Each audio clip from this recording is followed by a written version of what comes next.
In the kitchen? We'll talk. I like it. Wipe it out.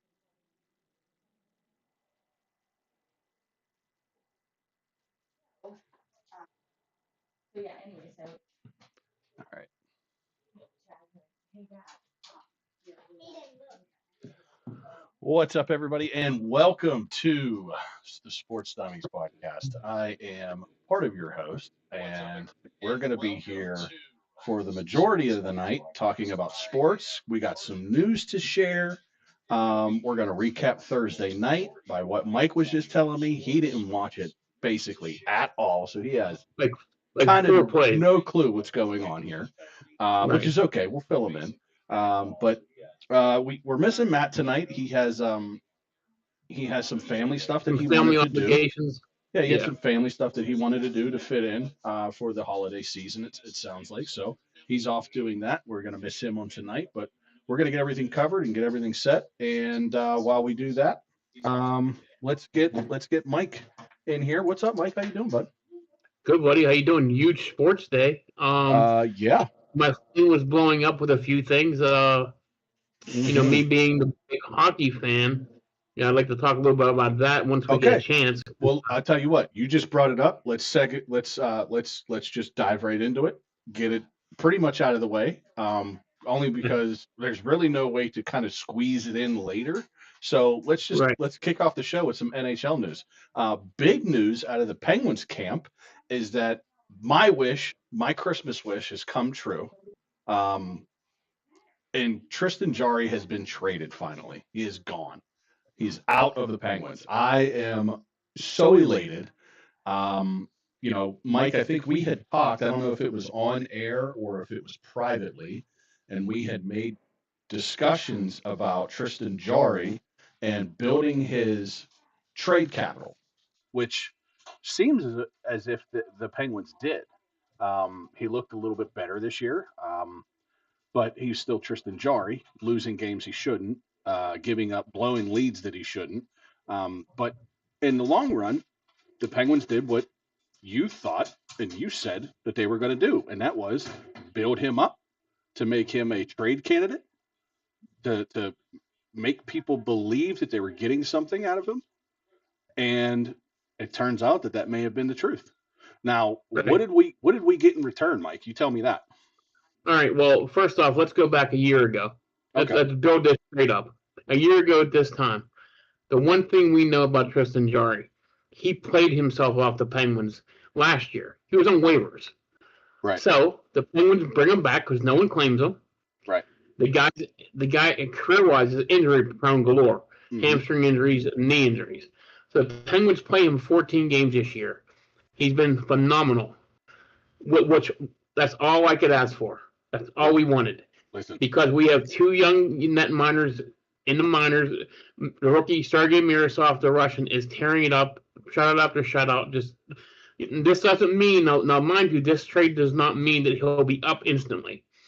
But we trade him and Sam Poole and a first-round pick who fell out of favor with the organization. Really hasn't shown much when he's been up. In return, we get a goalie who was 3 wins away the last 2 years of winning back-to-back Stanley Cups. And in the game seven, we got 2 goals. They lost with their prolific offense in Edmonton. Only get 2 goals yet lost. Now everyone's like, "Oh, Skinner's not that good." He's as good as the team in front of him. He was a guy who was signed to a 5-year deal in Edmonton to be a backup. And the guy who he took over for Campbell just never did well in Edmonton. Now here's a little tidbit on Skinner.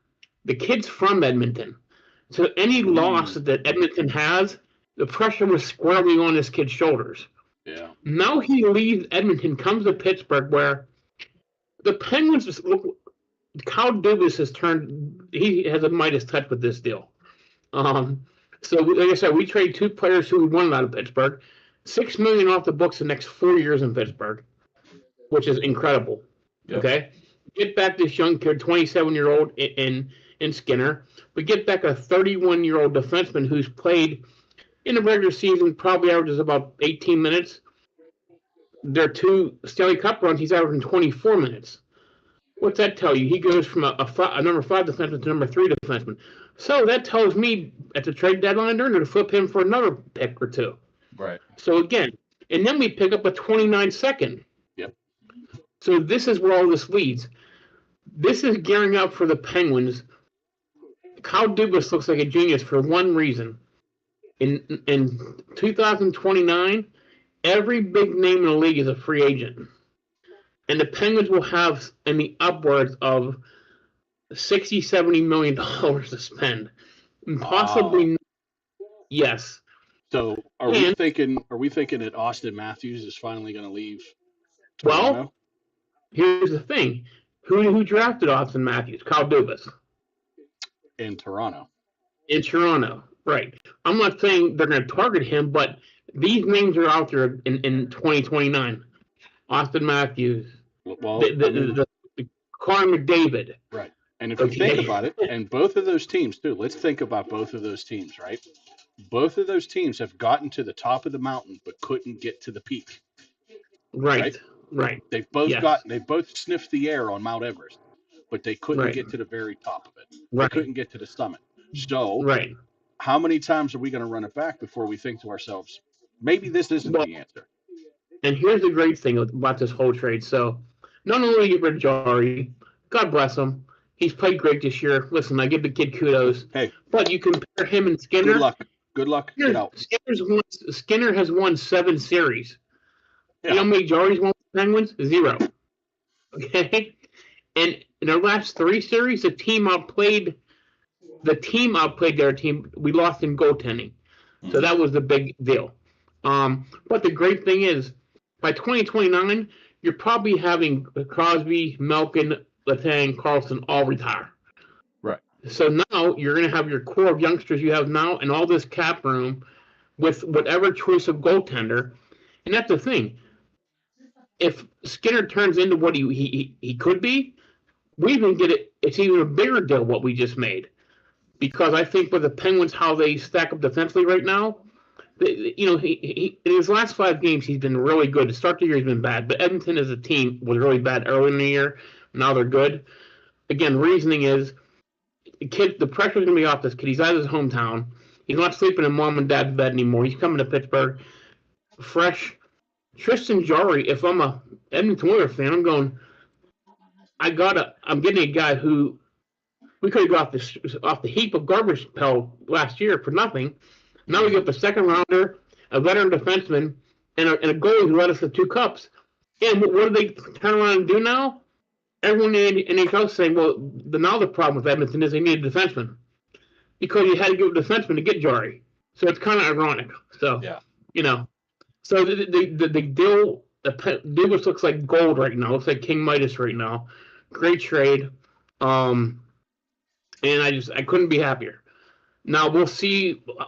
Skinner could be a rental, a trade guy acquisition. We could keep him. He's young. We still have Murasov, who's a beast downstairs. Lindquist, Seeloff is still here. So, the Penguins are way ahead of the scale of what everyone thought they'd be this year. They thought they'd be around 28th, 29th in the league. Now they're 10th. So, just, kudos to the Pens. That's all I'm saying. Great Right. deal today. I mean, Yeah. at the beginning of the year, they were top 5. Yeah. The problem is they, for some reason, they are the worst team in the league in shootouts and overtime. So they give up points left and right. They lost the other night with 0.1 seconds. They give a tying goal and lost in overtime. Can't do that. So Can't do yeah. that. That's So, unacceptable. right. Unacceptable. Right. Um, So that's what my joy today. And then you floored me today. Like I was working. I look at I'm like, what? He had a collapsed lung. yeah. So, since you wanted to bring it up, because I was going to transition to a different NFL team and how that they are thinking about revamping their team as well. But we'll dive into the Pittsburgh news. The Pittsburgh news today is that yesterday, T.J. Watt was admitted to the hospital for a lung issue, is what they said. Right. Turns out that that lung issue was the result of dry needling. Now, What is dry needling? Well, I'm glad you asked, Mike, because I'm going to tell you what dry needling I was is. just going to ask you, what is dry needling? Dry needling is Acupuncture? it is kind of like acupuncture. It's basically the same thing as acupuncture. Okay.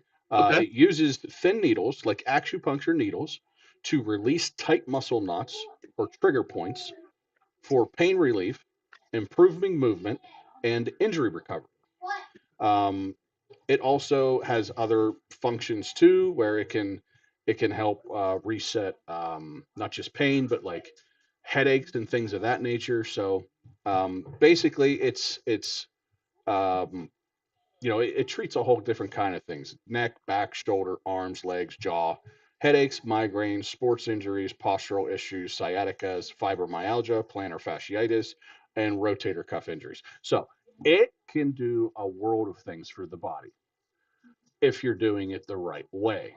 Apparently, from what it sounds like, is somebody made an oopsie on a $42 million player. And that $42 million player was admitted to the hospital yesterday and had to undergo surgery to help correct a collapsed lung that happened due to this dry needling. Kind of the same situation and incident that happened with Tyrod Taylor, if you remember, not that long ago. Yeah, I about do. a year ago, where he had a collapsed lung before a game, right before the game, probably because of this same type of scenario. So he was in surgery. He is out of surgery. He is back home now. All went well. Surgery went off without a hitch. But obviously, you hear surgery, collapsed lung, things of that nature, and it was evident right away that his status for Monday night was clear. He was out. He was not going to play on Monday night against the Miami Dolphins, which just so happens to be the worst possible case scenario for Pittsburgh in this point, because the Steelers, if you don't know this, you should by now. The Steelers are 1-11 without T.J. Watt, including the playoffs. 1-11. Right. I'm going to ask you a question one step further. What does this mean for the season for Well, T.J. Watt? That's a good question, because right now there is a TBD designation next to T.J. Watt's name as to when he's going to be able to return. And right now, that is not determined. That is TBD, to be determined, as a matter of fact. To be determined, yeah. They don't 100% know. This could be a week injury. This could be a 2-week injury. This could be a season-ending injury. We just don't know at this moment in time. Right, yeah. And obviously err on the side of get your health back as a human being. When it comes down to, when everything shakes out, the one thing that people were relieved, sighing relief over, is the fact that he is good. He is okay. He's out of the woods. He's healthy, as I put that in quotations. But he's as healthy as he could be. Right. He's not in critical condition. He's in stable condition. He's at home. They sent him home, so obviously he's good enough. So you brought up the 1-11 record. We're more apt now as a team, in my opinion, to play without him, with Nick Herbig, with Highsmith, and even the rookie Sawyer. So we'll see how that comes into play. And I wouldn't be opposed to seeing Sawyer out there as well. I wouldn't either, because he's a run stopper. He's one of them gritty guys who could help for sure. And the one thing here, if TJ was having his typical TJ Watt year, I think everyone would be in panic mode right now. But he's not. Right. So I maybe this is going to be something that the team rallies around, knowing that they're going to have to pick up the slack and do their job even a little bit more, you know? Right. So, And to say this on the flip side is that this is hoping that now Miami is thinking to themselves, we don't have to game plan that much for Herbig and Highsmith because they're just average players.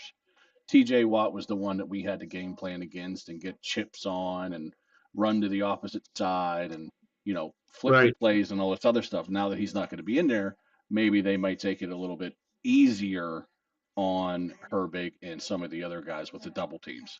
But to say that people aren't necessarily worried, I think is an understatement about this defense. Oh, I agree. Right. Right.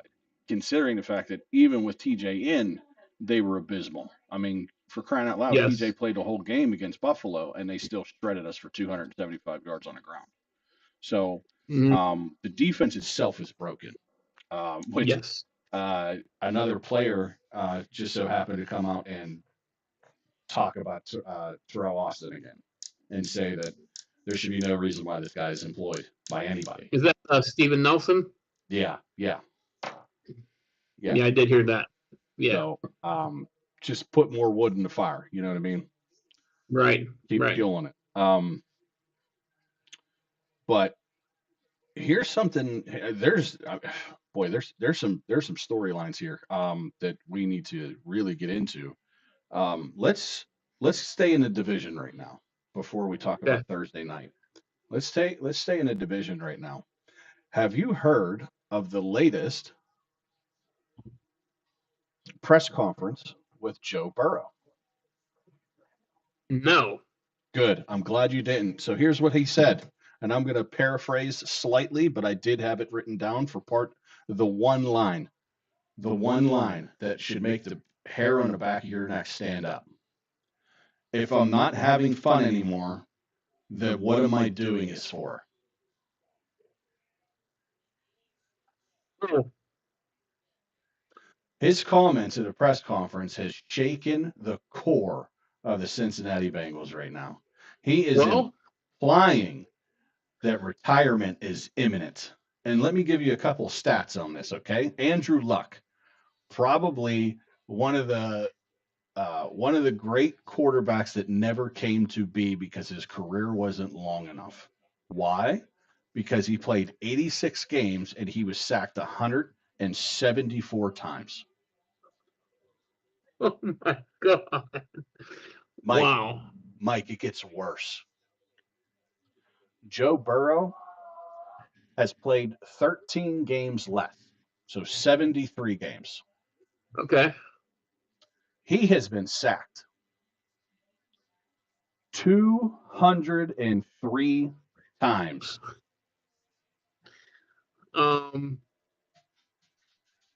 Wow. I have nothing to say, but wow. That to me is core shaking for the Cincinnati Bengals. To me, it sounds like Joe Burrow's on his way out. Sounds like Joe Burrow doesn't want to do this anymore. So I'm guessing this is a team where you were talking about let's tear it down, because we already know the situation with Hendrickson. They gave him a 1 year, $30 million deal, and besides, he's having surgery. He had surgery already. He doesn't want to come back. Why would you? Yep. Go ahead. Why would you, as a team, even try to franchise him when you know the player does not want to be there? Rookies don't want to be there. The team needs torn down head coach and all. And let me tell you, talk about a team who could get a lot for their veterans. Joe Burrow, Jamar Chase, T. Higgins. Mike, I think the worst part in all of this is the fact that they just signed this guy in the offseason for $45, $50 million. And between the three of them, they're making $120 million plus. Yeah, and within 3 months, this kid is saying, I'm done. I think I'm done. I don't know, but I'm feeling like I'm done. Why is that, Mike? Wow. He's been in the league for what, 4 years? He's been hurt for 3 of them. Yeah, I think he's been like 5 years. But he's still, been hurt. Right. He's hurt all the time. He's hurt for 4 of them. Yeah. Why? Because they're paying $9 an hour to an offensive line to try to keep a $50 million project on his feet. Yeah, it makes no sense. You tell me what business model makes that go round. Yeah, I don't understand. I do not understand. I don't Listen, get it, bud. I understood bringing one of the receivers back, but both and not paying an offensive lineman or two. Wow, that made no sense. Nope. And then you draft the defensive end who didn't want to play for you and kind of even said it. He didn't want to play in Cincinnati because of what he heard. And by the way, we talked about this during the draft process. The guy in his career had 4.5 sacks in his college career. Well, Where is that? Yeah. You and know, again, the organization tried to do him dirty by shoving a Yes. little bit of extra verbiage in his contract to where he was like, whoa. There ain't no Right. rookie in the NFL that has to do this. What are you trying to Right. pull? right. Yeah, they're just a piss poor organization from top to bottom. If Joe Burrow wants out, wow. Talk about egg on the face. Who's going to want to go there? Yeah, I mean, wow. it's going to be rough. That's bothering me right there. hmm So, you got a guy who, for the better part of conversation and argument, is that he kind of wants out of Cincinnati, out of football, out of the NFL. I don't know, but what's his mindset going to be going into this weekend in a divisional game?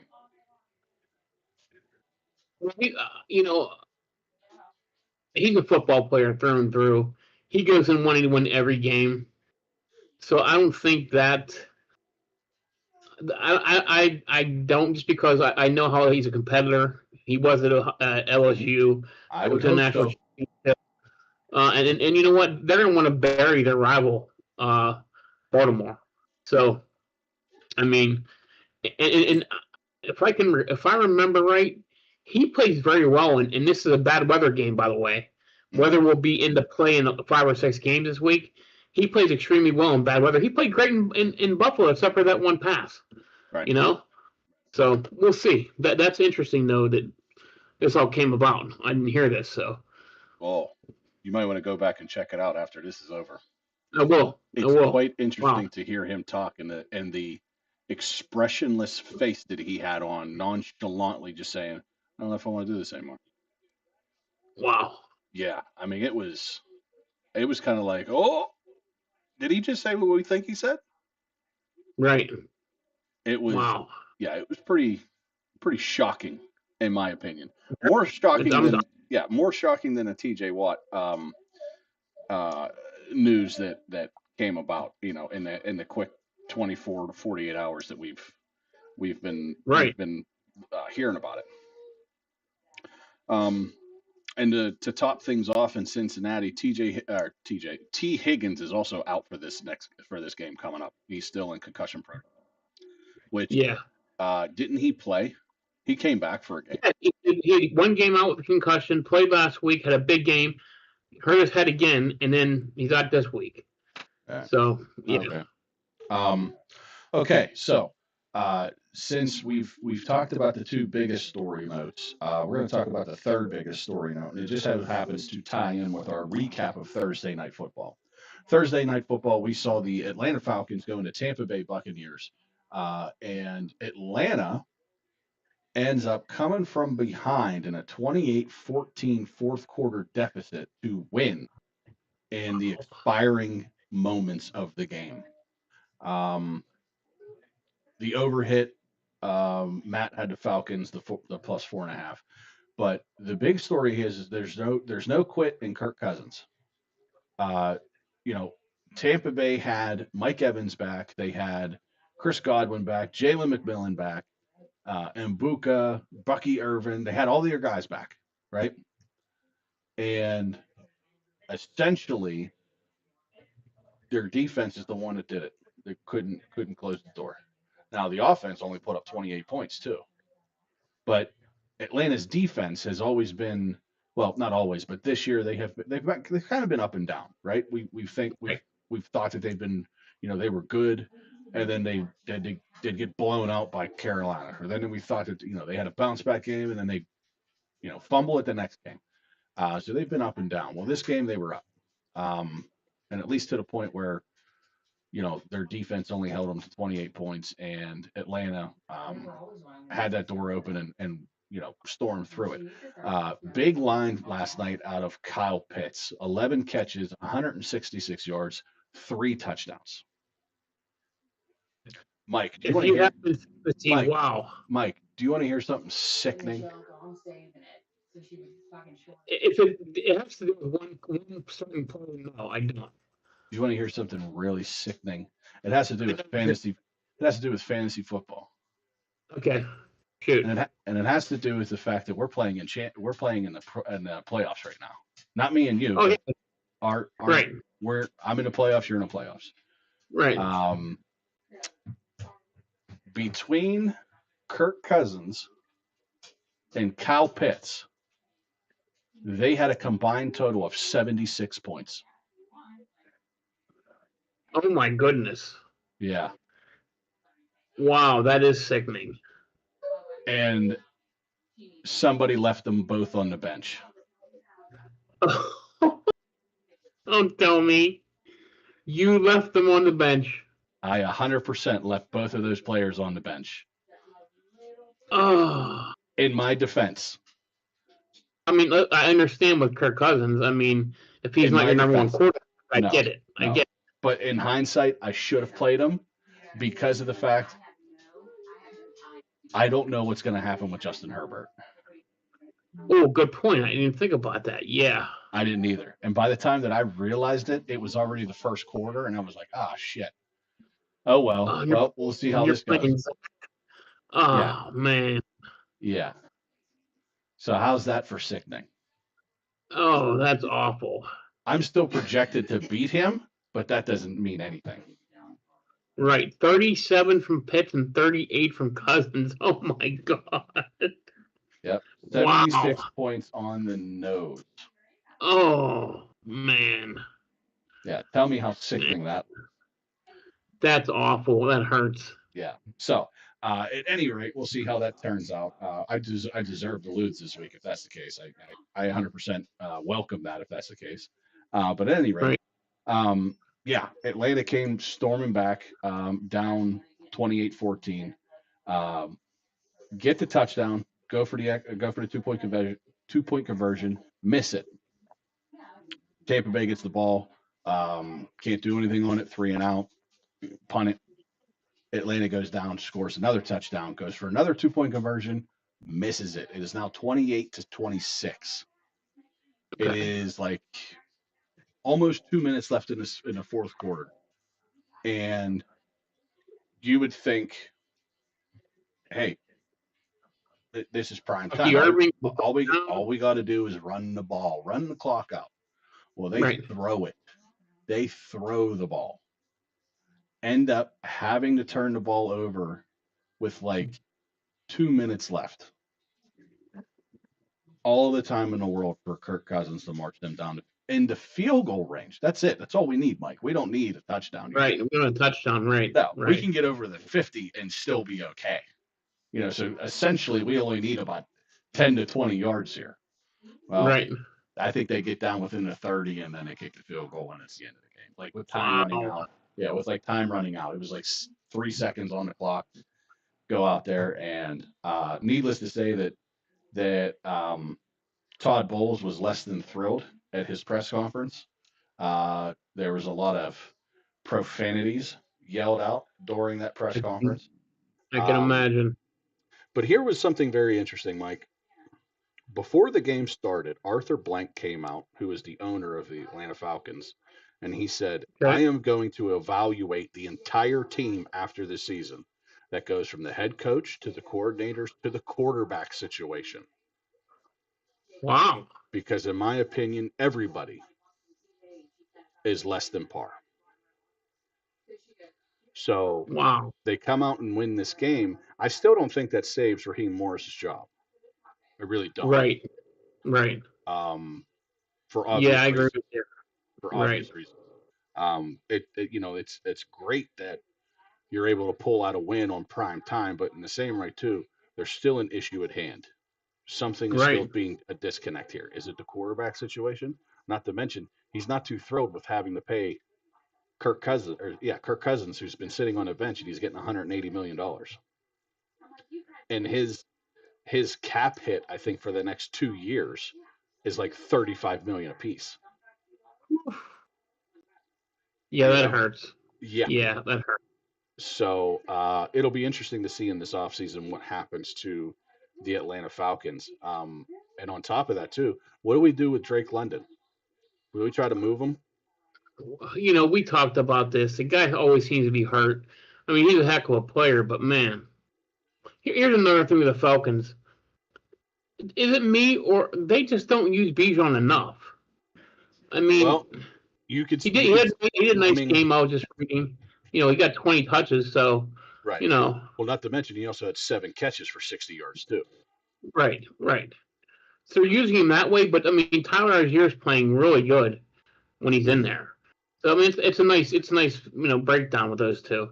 To me, it seems like they have a good situation. They kind of have a Sonic and Knuckles situation going on with Bijan. I was going to say that, right? In the backfield, I think your backfield's good. I think your front, you got to revamp it.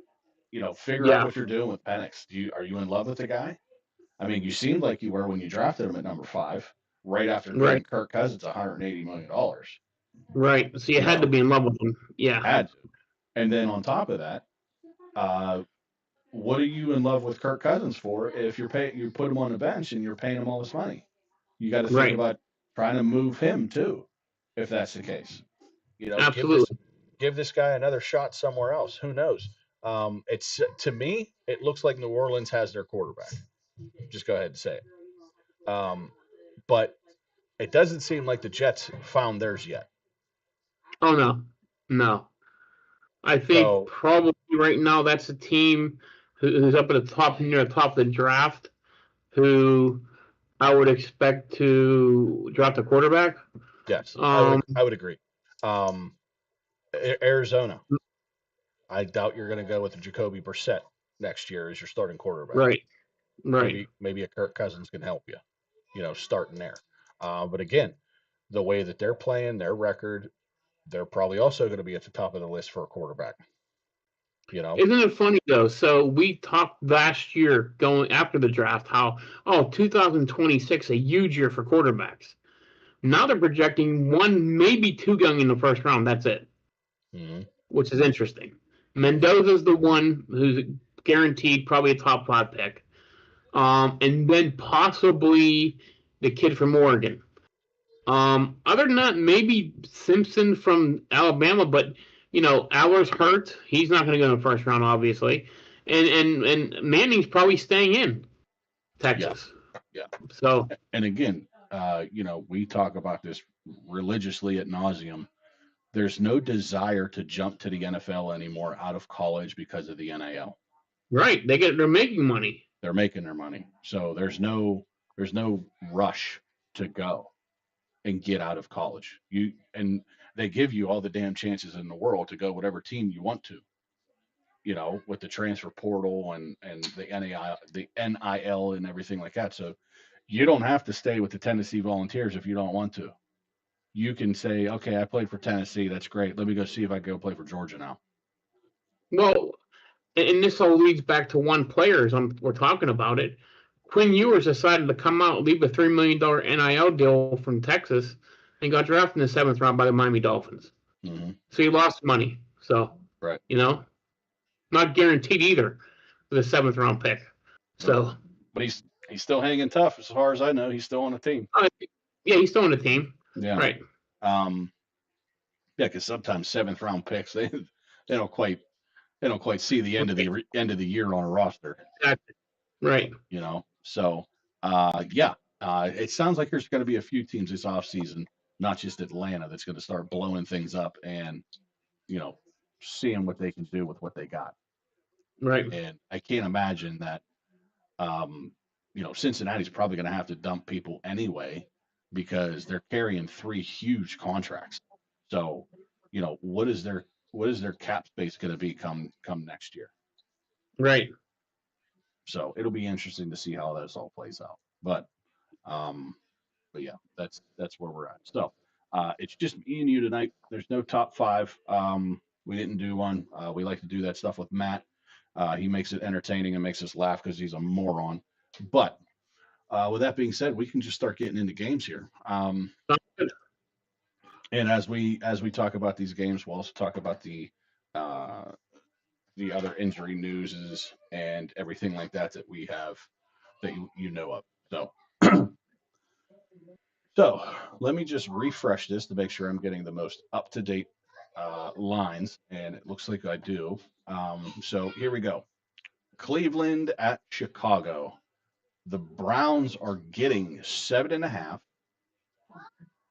and the total over under is 38.5. It is supposed to be a very warm 10 degrees in Chicago for this game.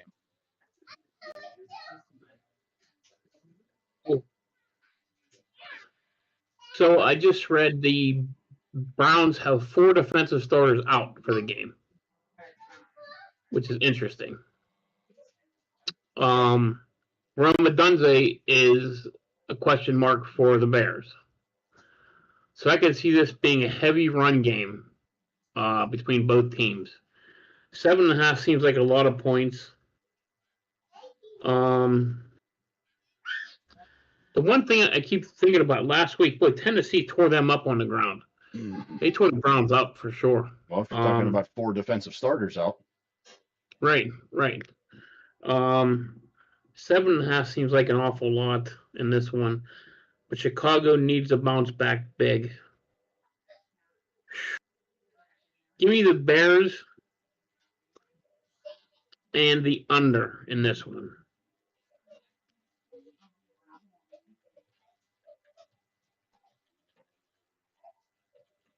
What did Matt take on Thursday? Atlanta in the over?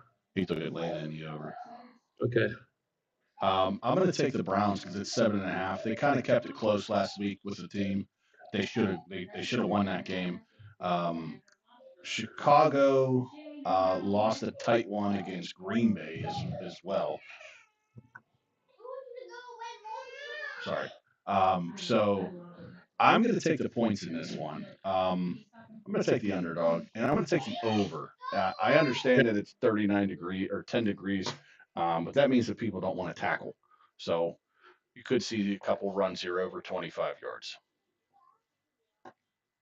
especially with a guy like Junkins too, who can get on his motor and go. Yeah. Okay. Next game, Baltimore Ravens going into Cincinnati to play the Bengals. The Bengals are going to get 2.5 at home. The over-under in this game is 51.5.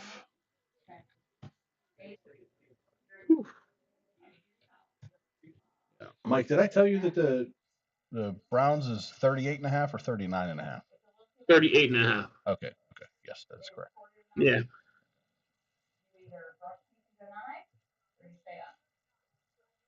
Cincy plus 2.5. Baltimore 51.5. Interesting. Mm-hmm. Mine's pretty easy, the over-under aspect of this. You can take this one first. All right. I'm taking the under in this game. I don't trust them to do what they did last time. Especially with this weather as well. But again, I think I would have said the Bengals in this game. I would have taken the dogs in this game had it not been for Joe Burrow's comments this week. Kind of scared. Kind of just gets me to the point where I'm thinking maybe he just doesn't care for the rest of the season. Now, I know he's going to try to do what he can, but sometimes when you're out there and you're just getting smashed at 11-degree weather, you start finding out real quick, I don't want to do this no more. So I'm going to take the Ravens, and I'm taking the under in this game. Yeah, after what you told me, I was big on Cincy, just because Baltimore cannot get to the quarterback. But Higgins is out. That was his favorite target last week. Mm-hmm. Baltimore's defense is playing pretty well. And I don't see Cincinnati stopping Henry in this one. So I'm going Baltimore under as well to keep it under that 51.5. Okay. Yeah, I just 51.5 in this type of weather. I don't see that. All right. The next one here. Ooh, the line has moved a lot. So the Chargers are going into Kansas City, and the Chiefs are going to give them 6 now. It was 4.5. And the over under is 40.5, 40.5.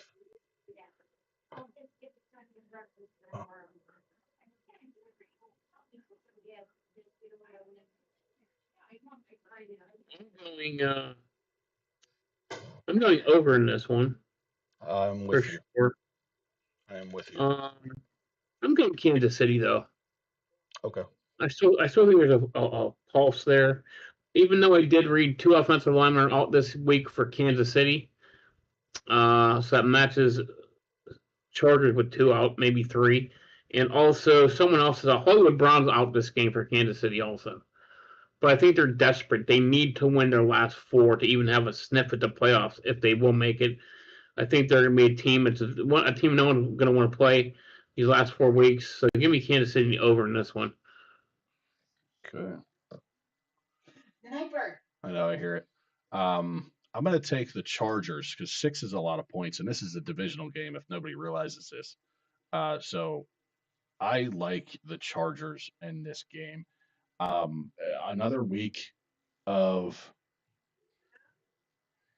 Herbert being able to heal that hand where, boy, I thought for sure he was going to re-snap that hand and so many times last week, and he still ended up putting up decent numbers, pretty good numbers too. So in that win. So I'm going to take the riding high Chargers in 17-degree weather to have the 6 points and be able to win this game too, mind you. I still think they're going to win this game. Yeah, because again, the Chiefs are, we talked about this all the time. The Chiefs just don't look like the Chiefs. Mahomes and Travis Kelce, his safety blanket, they don't look like they're on the same page anymore. Hollywood Brown, another weapon for Mahomes, is out. Xavier Worthy has taken a hit since Rashid Rice has come back, so it almost seems like if you can kind of bottle up Rashid Rice, you can kind of control the narrative in this offense. I would hope that they would give the ball more to Kareem Hunt in this game, but I think the Chargers up front have a better defense than the Chiefs up front offense. So I'll take the 6. And you're going over or under? Yes, I'm going over as well. Okay. Yeah. Next game, big game. Big game. Buffalo Bills are not going very far. They're going into New England, and they're going to play the Patriots. This is basically a pick 'em. Buffalo is going to give 1.5 on the road to the home team, Patriots, and the over-under is 49.5.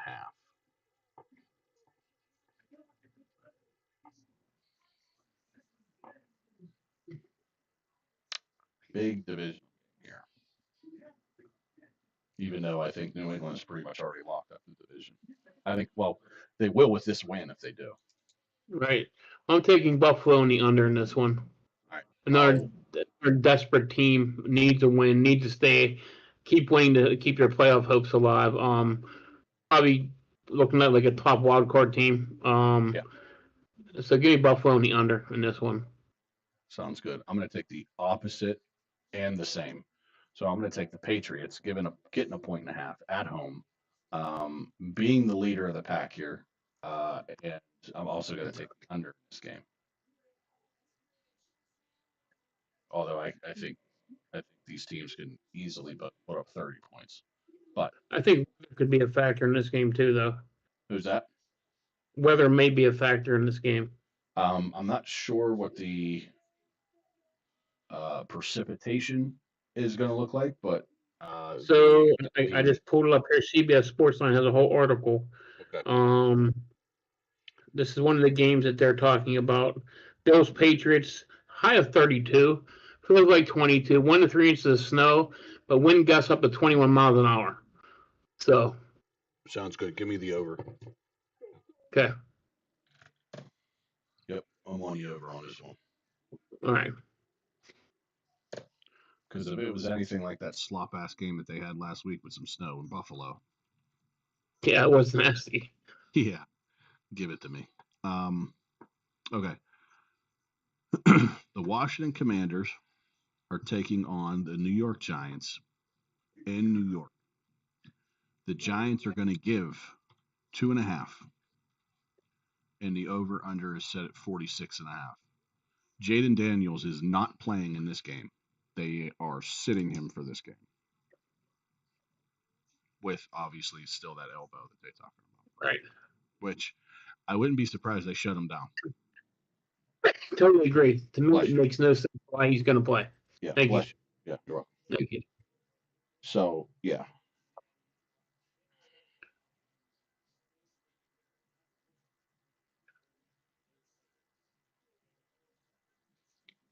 As far as I know, Jackson Dart's still playing in this game. Marcus Mariota is playing now. 46.5. I'm assuming if Foxborough is going to get about 1 to 3, MetLife is probably also going to get around the same, maybe a little bit more. I know Buffalo, I think, is supposed to get hammered, to be honest with you, with snow this weekend. At least that's what I'm calling for.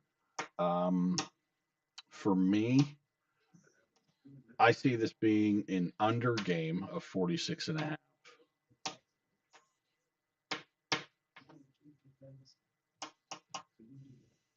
Give me Mariota. I have a little bit of trust and faith in Mariota after this year. He's played pretty well when he's had to come in relief. So I'm going to take the point. I'm going to take Mariota. All right. I'm going opposite in both ways. I'm taking the Giants, Jackson Dart, and I'm taking the over in this one. Okay. Why? One, because I think both teams' defenses lack a lot. I know the Commanders do have some injuries. Rodriguez is hurt. What's his name is questionable. Who just got back to wide receiver? McLaurin, he's questionable, and Mariota's in. But again, I don't think it matters. I think both teams' defenses aren't too good, so I'm taking the Giants in the over. Two teams going nowhere. Yeah. They're in the race for top 5. Yeah, probably, or top 10 at least. Well, definitely top 5. Giants are 2-11. Commanders are 3-10. Yeah. Oh yeah. So, the next game is a big one, and I only mean that by their spread, not by the actual implications. The Las Vegas Raiders are going to come out of their warm stadium that they get to play in a dome, even though they're in the middle of the desert, and they're going to come to the frigid cold Lincoln Financial Field in Philadelphia. But they're coming all this way with 12.5 points attached to them. And the over-under is only set at 38.5. So 12.5 points to Vegas, 38.5 for a total. Well, Kenny Pickett's quarterback going to start for the Raiders, with Geno Smith out. Philly needs to bounce back in a big way. They look broken too right now. There's something not right there. Jalen Hurts had the worst game professional. No touchdowns and 4 picks on Monday night. Looked horrible. I see Philly blowing this team out. I love Philly in this game. Give me Philly and the over in this one. Philly and the over. I want to see something here. Philly over. So we talk about numbers, right? And Right. we talk about what those numbers mean when it comes to betting. right? Right. When we say the money is 60% of the money is on a specific team or anything like that. So right now, 56% of the money is on Philly, which I would consider that safe. Right. Here's what I don't consider safe. 78% of the money is on Cincinnati. Wow. Well, I'm glad I took Baltimore. Right. We both took Baltimore. But yeah, I said this in our chat earlier today. There's losing records every single week this year except for one. One week out of the entire year was there a winning week. And I think it was like 9-8, right? That the teams with 60% or more money on them won the game. So more often than not, wow, if a team has more than 60% of the money riding on them, they lose. Makes sense. Wow. So in this case, I'm not too worried about it, even though it's still 12.5 points. I was going to take the points in this because I think both teams are really just crappy, but Philadelphia has more experience playing in the cold in their home stadium. And boy, I'll tell you what, if Philly doesn't get it on the right path, these fans are going to eat them alive. So it's a large spread, but I will take Philly, and just to be difficult, I'll take the under, because sometimes it seems like when we're all on one team, the opposite happens. Yeah, so you're right. Yeah, I'm gonna be the. I'm curious about this. Where do you get that stat where you know what side the money's laying on? Like 60%, 78%. Where did you find that at? That's just research on the interwebs. I actually got this graphic from the Pat McAfee show, to be honest with you. So shout out Pat McAfee show. All right, because that's something I'd like to know going into Sundays when I make my morning bets. That's interesting. Yeah, so I can after this is all said and done, I can try to pull some of this up to see, where the money's at. Right. I'm almost curious if it even actually says on here. But they do have graphics on here where it shows the percentage of money and where it's at. So right now, the Chargers have 76% of the money on them. Wow. Mm-hmm. So we'll see if it's true for them. I took the Chargers, you took the Chiefs. Yeah. Okay. So we'll see how this shakes out. There was something else that popped into my head that I wanted to talk about and I forgot. Oh well. The next one. Another big one. The Jets are going down to Duval to play the Jaguars, and the Jaguars are going to give the visiting team 13.5. Another big spread, and the over under is set at 41.5. To me, I think this one's easy. Well, Brady Cook is starting for New York Jets because both Justin Fields and Tyrod Taylor are out. Mm-hmm. He's also he's a rookie undrafted out of Missouri. First quarterback in school history with 9,000 pass yards and 1,000 rushing yards. He also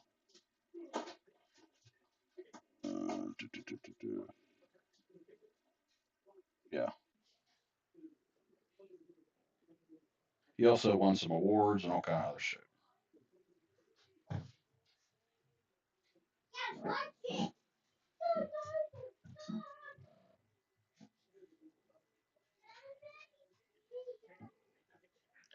So he won awards and stuff like that when he was in Missouri. So that's where he's from. He's out of Missouri.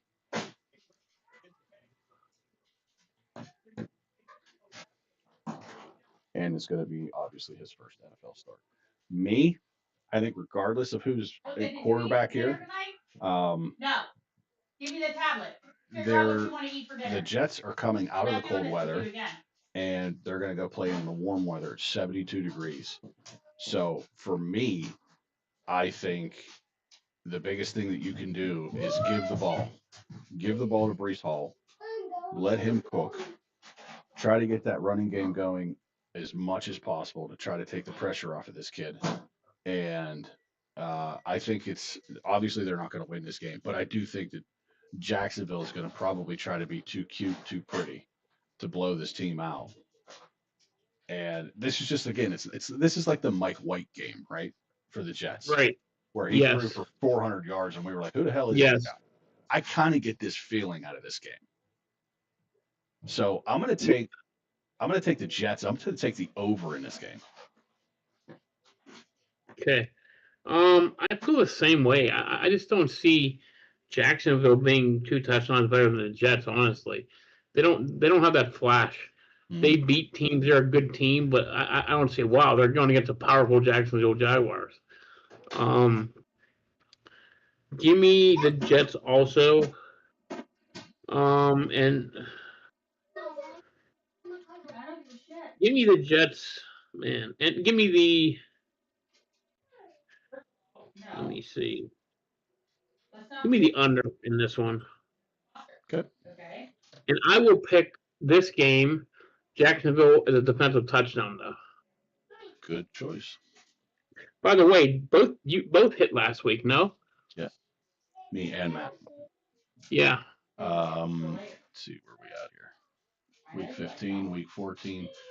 He got the Jets on a defensive touchdown, and I had the Broncos on a defensive touchdown. Mine came in the form of a punt return for them.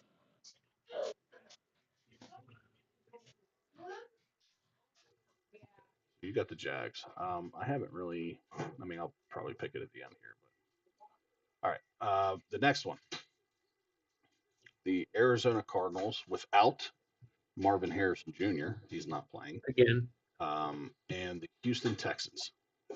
Houston is going to give the visiting team 9.5, and the over/under is set at 42.5.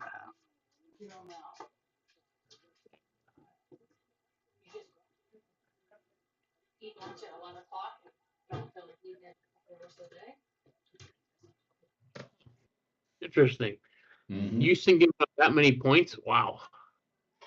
I guess they're figuring with Arizona being a not so great offensive team to begin with, and then on top of that going against the number 1 defense in the league. Right. You know, I mean, that's kind of where I'm sitting at. So if you haven't kind of guessed where I'm going or leading to, that's what it is. Right.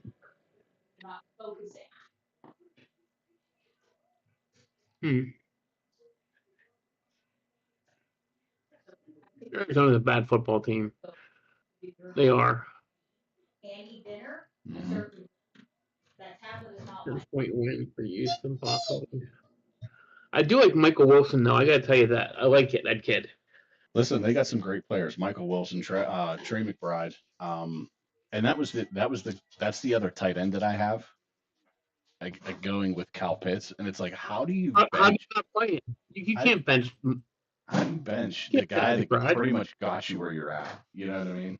So I agree. You got to run versus, man. Exactly. So that's what happened with me. But either way, again, if you haven't noticed yet, or if you haven't guessed yet, I'm with Houston on this one. I'm just waffling right now on the over/under. I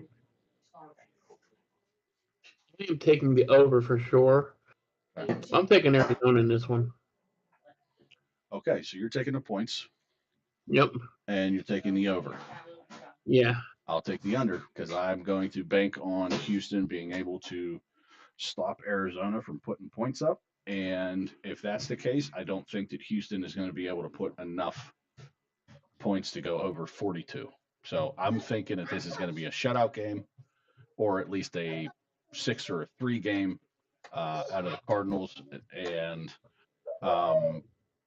Houston not being able to put up more than 30 points.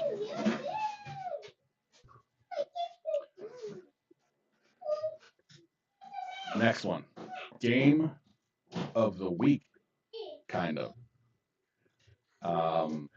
We got Green Bay going into Mile High Stadium. And this has got to be a typo. Denver is supposed to be 62 degrees. Yeah. Hold on. Yeah, you might want to look that up. Yeah. Anyway, Green Bay is giving 2.5. So the home team is the favorite, or the dog. And the over-under is set at 42.5. I'll give you those numbers again after you look up the 62 degrees. That's crazy. Yep, 62 degrees. It's warmer in Mile High Stadium in the mountains than it is here in Pittsburgh. That's insane. It is definitely weird. So, yeah, those numbers again. Denver is getting 2.5 at home, and the over under 42.5. Okay.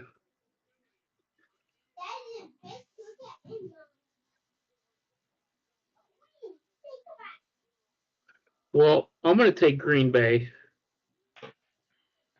and I am going to take the under in this one.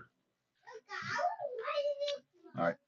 You're on the under. I'll take the over. We're both on Green Bay. Mike?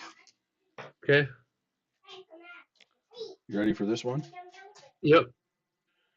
73% of the money. Dad, don't forget, I is have on Christian Watson Denver. on my fantasy. What? 73% of the money is on Denver. More of an indication that Green Bay is going to win this game. Yeah. Yeah. I look at it, I think they're going to win. I mean, I just, I'm not sold on Denver. I could see them being one and done.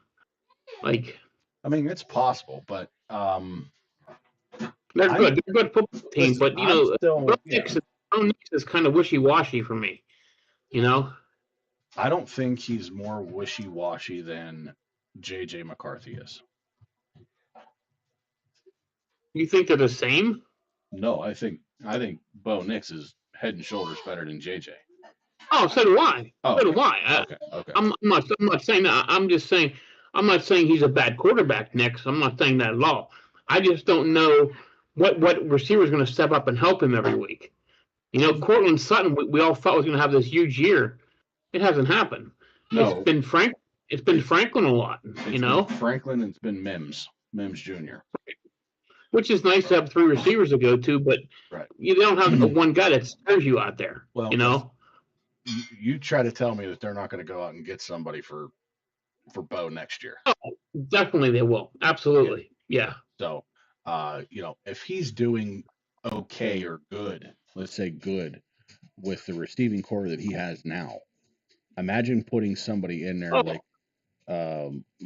somebody else that's probably going to be on the market here soon. Right. Or, going to be able to move here. Like if they had a player like, say, for example, Jalen Waddle, if the Dolphins were to move him, that'd be a great guy to have on the other side of Cortland Sutton. Mm-hmm. I mean, and then you could have Sutton stretch the field a little bit. He's Franklin's doing the possession. Sutton, they really haven't stretched the field with him much this year, which is kind of awkward. But they're winning. Listen, I think Sean Payton's done a great job with the team. They just don't have anyone put fear in you as a defense offensively, No. So yeah. Whereas Green Bay has gotten that guy back in Christian Watson, but he's feast or famine. He's a monster. Right. He's been solid. I mean, he's been very good. Yeah.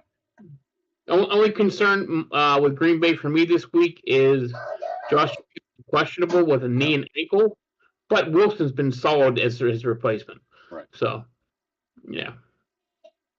Agreed.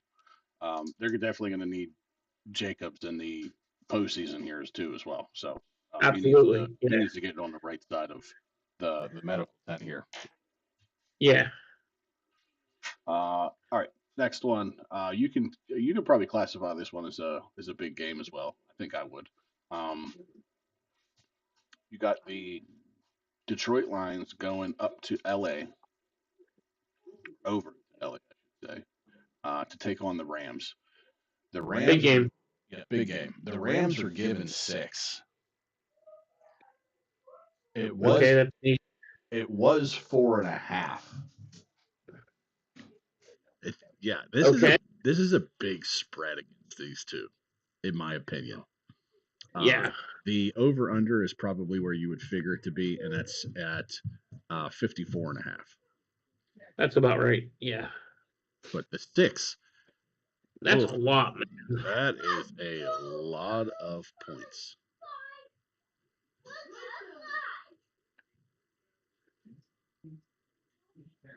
I'm going Detroit in the under.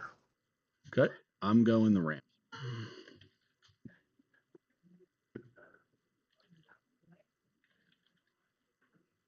You're going under. I'll go over. What the hell? Okay.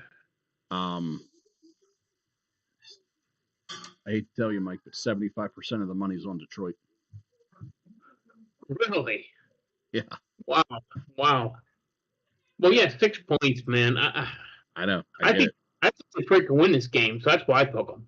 Yeah. I mean, I'm just going to go with LA riding their hot hand, and I think Kirby Joseph is still not playing for the Lions, which is going to hurt them when it comes down to the red zone. The Lions, 3 starters out in the backfield. Mm-hmm. Branch, Joseph, and Arnold, who got hurt 2 weeks ago, are out. So Arnold and Branch are out for the year. On the Rams side of the ball, Devontae Adams is questionable, but he'll play. Yeah, he'll play. Yeah. Yeah, if they have a hard time in the backfield, I see Matt Stafford having a hell of a day. His stats are sickening this year, by the way. Right.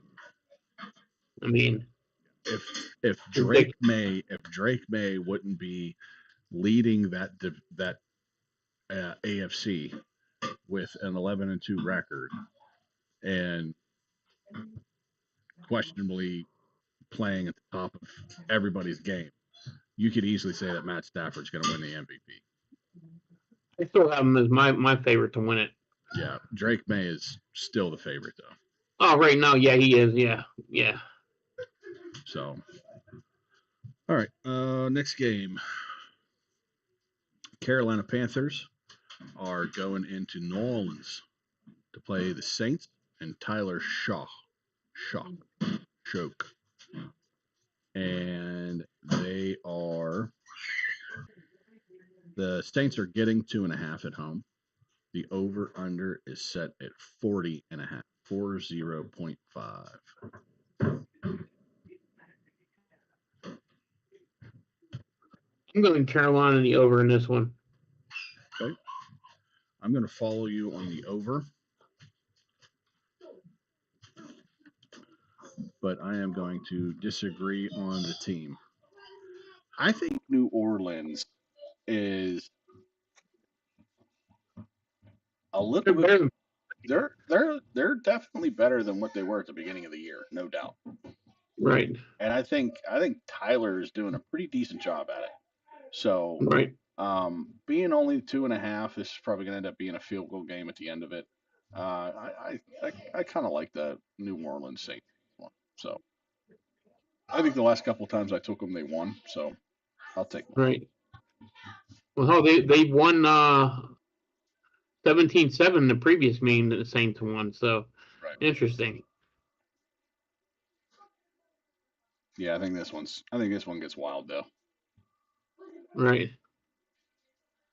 Another big spread, which you can understand considering the two teams. The Tennessee Titans are going into Santa Clara to play the 49ers. The Niners are going to give the visitors 12.5. The over-under is set at 44.5. I think we're both probably on this one, but I'll go ahead and let you pick, and I will agree with what you say. Tennessee 44.5. Wow. Tennessee's really bad. They've played some inspiring football the last few weeks, but it still doesn't give me any hope on this team. San Francisco needs to win big time. I'm taking the Niners. and I am taking the. Oh, give me San Francisco and give me the under. Ooh, I had you for the over. I will take the Niners and the over.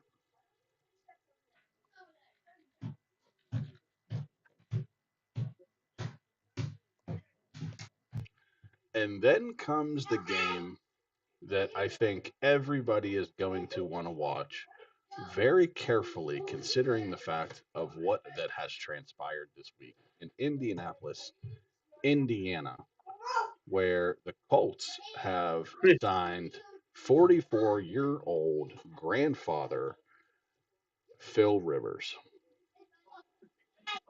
They're going to Seattle, play the Hawks, and the Colts are going to get 13.5.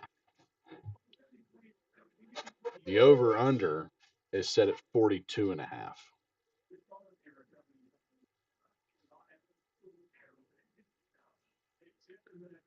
No DeForest Buckner, no Sauce Gardner.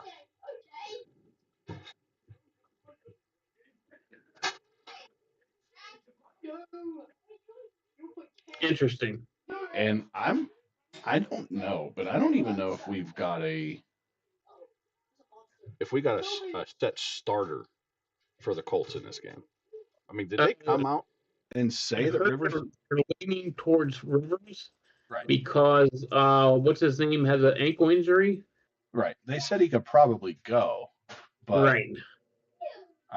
Like I said, I still hadn't heard officially.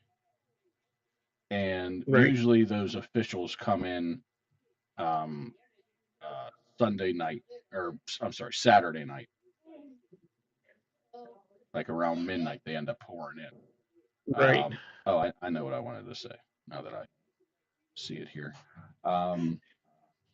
Congratulations to Josh Allen and Haley Steinfeld for expecting their first child. Yep. So good for them. Buckle up. Let's see here.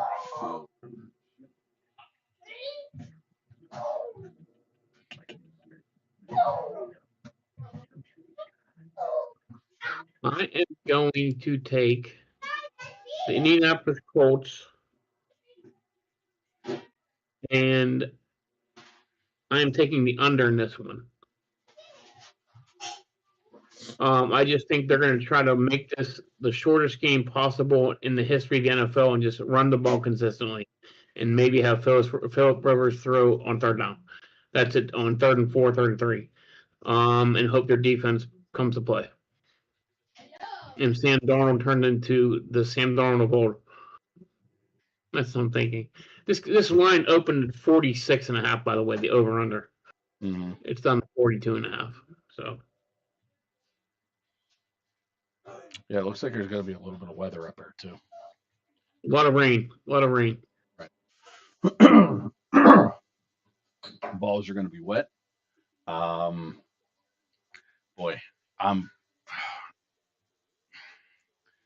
don't trust, for obvious reasons, I don't trust Phil Rivers coming up off the bench to be within 14 points of one of the best teams in the NFL right now. I don't see his timing being there. I see him being jittery. Sam Darnold has played all season, gotten used to the weather. Phil Rivers hasn't been practicing like he would for the regular season. He hasn't been practicing with wet footballs.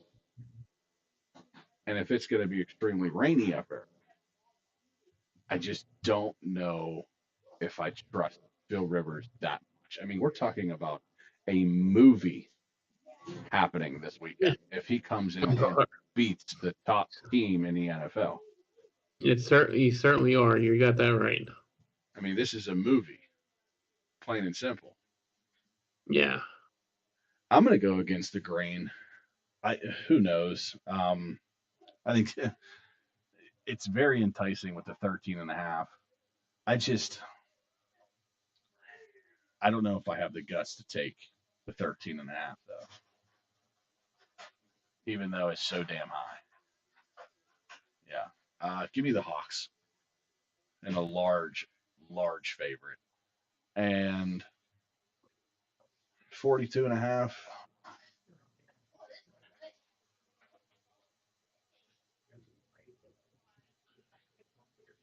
42.5. I'll take the over. If what you think is happening is going to happen and a lot of running, then 24-20. You're going over? Yeah, over. Okay.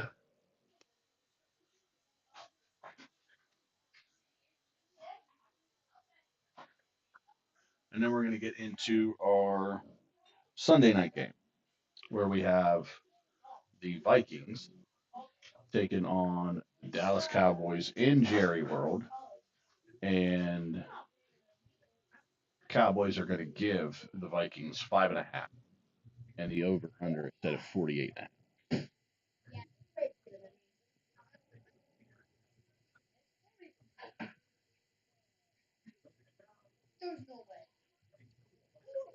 The Minnesota's have quality. They got blanked 2 weeks ago. Then they come and throw a shutout last week. I don't trust JJ McCarthy. Pretty well known. I don't like the kid at all. But if there's a week where Jefferson should shine, this would be it against the poorest Dallas defense. But they've been playing better lately. That being said, I'm taking 5.5. I'm taking Dallas in the over. I'm with you. CeeDee Lamb's also back. Yeah. Which is good for George Pickens because when George Pickens is the number one guy, he can't take the pressure. No, and Ferguson's supposed to play even though he has an ankle injury. Right. So. Yeah, I knew that he was questionable. Yeah. So hopefully he does play, which will help out the offense as well too. And then the one game where we tried to avoid talking about, but we have no choice. Right. It is going to be a primetime Monday night game with our Pittsburgh Steelers taking on the Miami Dolphins. And the Steelers are actually giving 3 points in this game, and the over-under is set at 42.5.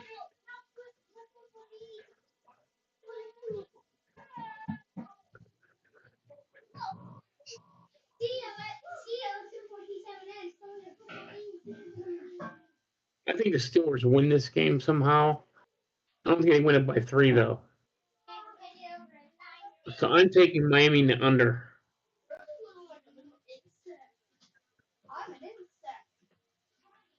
I see this being like a 17-16 game. Really ugly.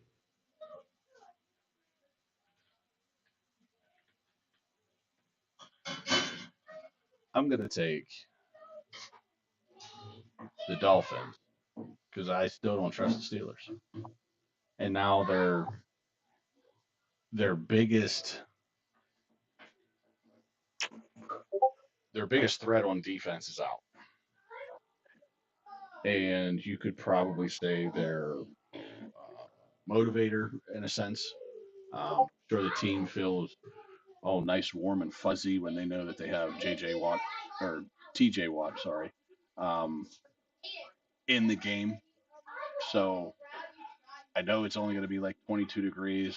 Probably going to be snow on the ground because they're calling for snow here, 2 to 4 inches around. It's in the Sunday though, so they'll have it cleaned up by then. So maybe even the field gets a little bit soupy and nasty because of drying out the field and trying to get that snow out of there. I think it's going to be an over game because they're going to make me want to pull my hair out. And it's a primetime game, which double makes me want to pull my hair out because it's going to be nationally televised to where people are going to be like, holy shit, this is what the Steelers are now. And we're going to be embarrassed to have a primetime game. And they're also wearing their color rush jerseys. So the black with the yellow. My favorite uniform. Yeah, it's a good looking uniform. Yeah. A lot better than those. Yeah, whatever they colors, were. whatever putrid colors that they were wearing Yeah. before. Yeah, I'm taking the Dolphins. I'm taking the over because everything about this game makes me want to throw up. So we're both on Miami. I have the under, you have the over. Okay. Okay. Yeah. I don't like it, but yeah, I also don't trust it. So we're going to quickly change direction here, and John Cena sucks. John Cena sucks. we're going to quickly change direction here, and we're going to go into college football because we got some games to talk about in college this upcoming weekend.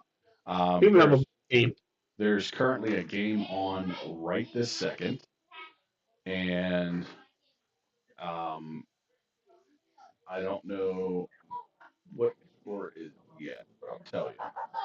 7-0 Montana State right now. Okay. Yep. Mike, you were on Montana State. I was on Steve Austin. Right. And so was Matt. Okay. So, this is the FCS playoff quarterfinals. So we have these games going on this weekend on Saturday, and we also have a couple bowl games going on Saturday. But the big thing that's going to go on this Saturday is the traditional 126th meeting of Army-Navy.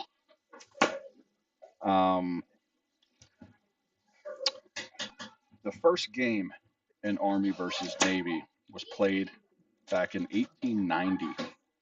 The series record for these two teams are 63, 55, and 7 in favor of Navy.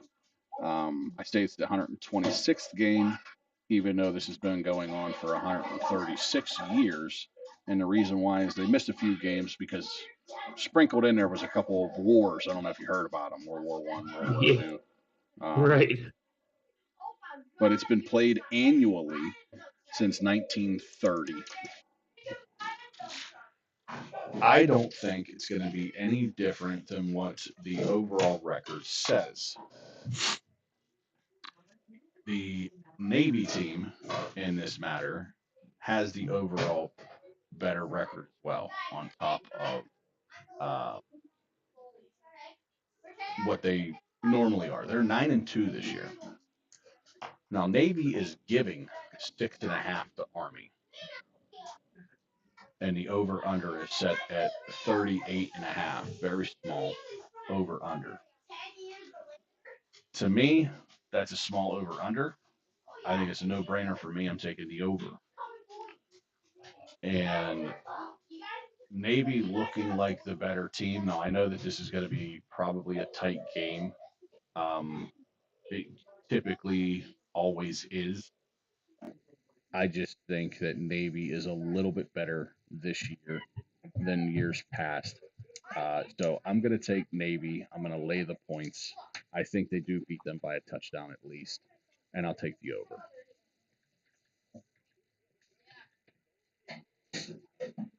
You're taking Navy in the over. 6.5. Let me see. These games are one of my favorites to watch always. Yes, I agree. Love watching these games. It's what college football should be about. I agree. You know, the uniforms are amazing. The pageantry is amazing. Just the respect between each teams. I mean, it's great to watch. I am going with. I'm going Army in the under in this one. Army in the under. So completely opposite of me. Yeah. Okay. All right. The weather's factor tomorrow. It's supposed to be 46. Okay. Yeah. This game always seems to come down to in the fourth quarter. It's always fun to watch. I don't know if you saw the uniforms. Each helmet that Army has is taken 4.5 hours to paint. I mean, phenomenal. You know.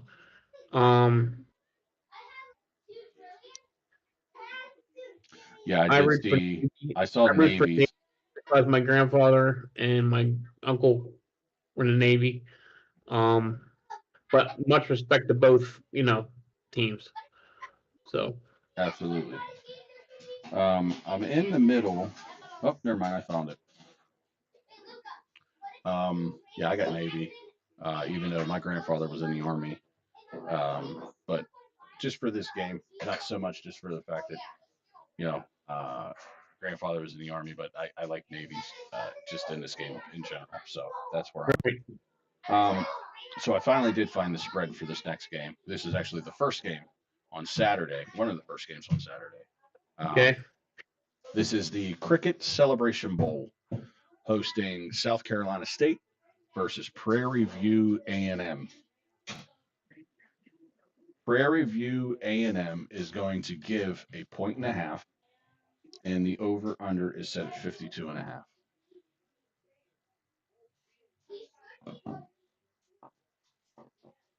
So easy pick for me here. Funny story why it's an easy pick. Okay. When I moved back from Florida, myself, my friend Vinny, and Brian drove up from Florida, and where do we end up stopping? Right in the middle of South Carolina State University. So we pull up to this Holiday Inn, and we see these group of guys, and they're all dressed up, and it says, "Welcome back for the reunion."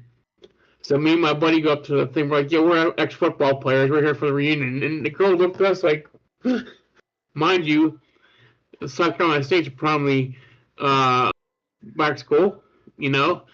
They are. So she bust out laughing. So funny story. Actually, very nice campus, very nice area. That was like the midway point from Florida to here, and we stopped overnight and stayed there. And I've always always looked every week what South Carolina State does just because of that. So it's pretty funny. So give me South Carolina State in the over. You liars. Yeah. Okay. South Carolina State. And say the over? Yeah. All right, I'm taking the under. And it's looking like it should be a tight game, so give me Prairie View. I like Prairie Dogs. You like Prairie Dog. You like Prairie Dogging, okay. Yeah, I like Prairie Dogs. Maybe not Prairie Dog in, but Prairie Dogs. The next one we're going to talk about is the Boise State Washington Buckled Up LA Bowl. So Boise State is getting 10. Wow. Yeah, that is surprising. Boise State is getting 10, and the over/under is set at 52.5. Well, you could pencil Madden for Boise, just letting you know. Mm-hmm.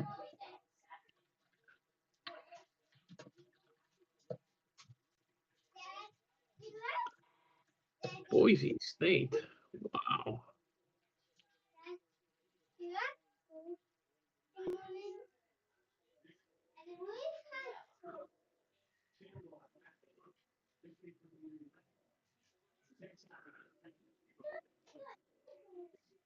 I'm also taking Boise, and I'm taking the over. Okay, you're going Boise in the over. I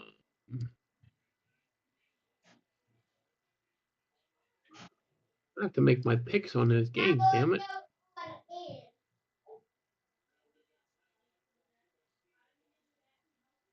Boise State in the over, huh? 10 points is a lot of points to get up in a bowl game. Washington's a good team, though. They lost to some really good teams. Oregon, Ohio State, Michigan, and Wisconsin, which was ugly. I'm always banking on the fact that not the entire team's playing. Good point. Good point. Wow. Yeah, good point on that one. Is your hand? I am taking in this one Your arm the one that's putting the force to that paddle? 52.5. Wow. Don't touch the fucking mouse. End of story. Give me Washington in the over. Okay. Yeah, anyhow. All right. The next game. This game is on Tuesday. I'm going to bank on the fact that we're not going to be able to pick this game, or we're going to forget to pick this game Tuesday before it's 9 o'clock We have some more kickoff. Saturday games to pick, right? Oh, we still have more games. I'm just saying. Okay. Oh, this is a Tuesday game. Okay. Yeah, this is a Tuesday game. This is a Tuesday game that we're not going to get to before we go live on Tuesday. So gotcha. It's a 9 o'clock game. Okay. But just for the sake of it, pick this game just in case. Yeah. So, the Salute the Veterans Bowl with Troy and Jacksonville State. Troy is giving 2.5. The over/under is set at 46.5.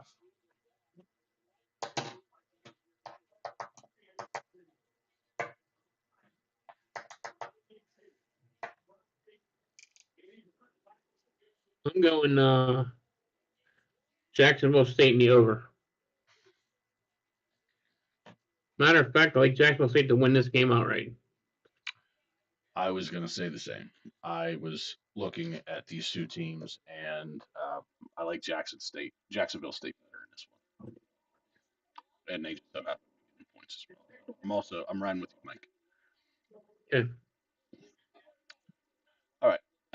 Now that is done, we get to move on to our Saturday slate with the other side of National Collegiate Athletic Association's football conference, the FCS. And like I said, they're playing in their quarterfinals, and the two that we're going to be talking about right off the bat are Villanova versus Tarleton State.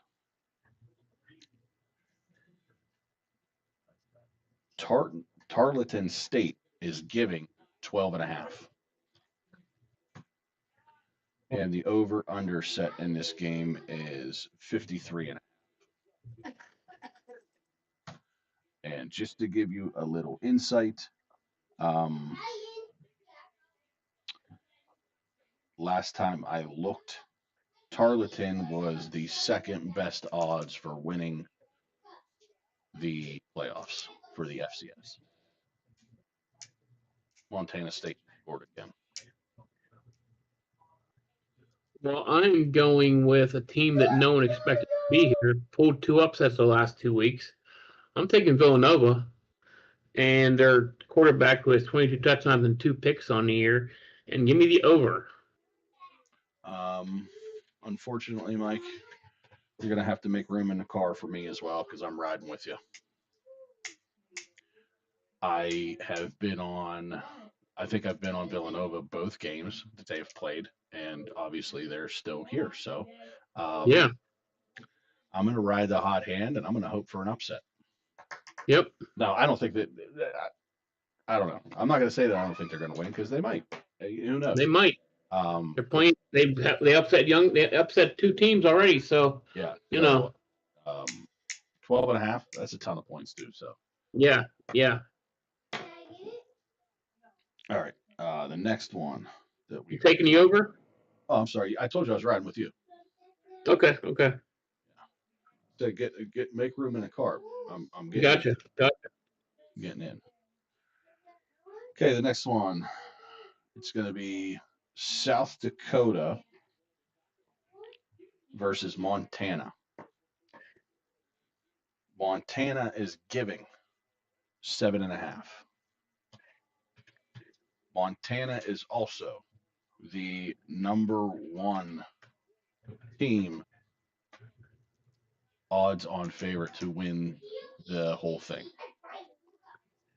So they're going to give 7.5. The over/under is set at 60.5, 60.5. I think I'm comfortable with taking the under in this game.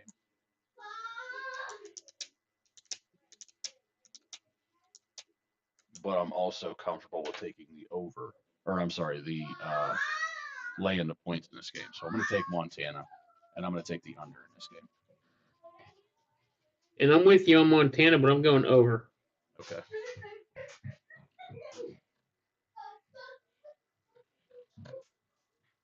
All right. Oh, I got to go. Remind me, I got to go back and pick my defensive touchdown. Oh, yeah. Yeah. I forgot about it. The next game we're going to talk about is the last game we're going to talk about is actually going to be Illinois State versus UC Davis. And UC Davis is giving 2.5. The over/under is set at 58.5. Now, if you didn't watch the game, UC Davis was down in that game and then came back in the second half and martyred Rhode Island. Right.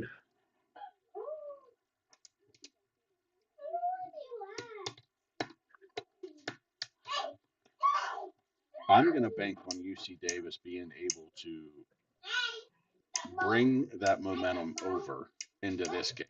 Hopefully they don't start out slow by what it looked like what they did with Rhode Island, because it looked like they handled them pretty easily in the second half. So my theory is that UC Davis is the better team. They just had a slow start. And as we get later in these rounds, you can't do that as a team. So I'm going to hope they're going to bring some momentum in this game. And as far as I know, they're still at home at UC Davis in California. So I'm going to take the home team in this matter. I'm going to take UC Davis. I'm going to take the over because I think, if I'm not mistaken, they put up 54 in that game. I think it was like they crushed Nova. It was like 54-20. So I'm going to take the over, but I'm going to take UC Davis.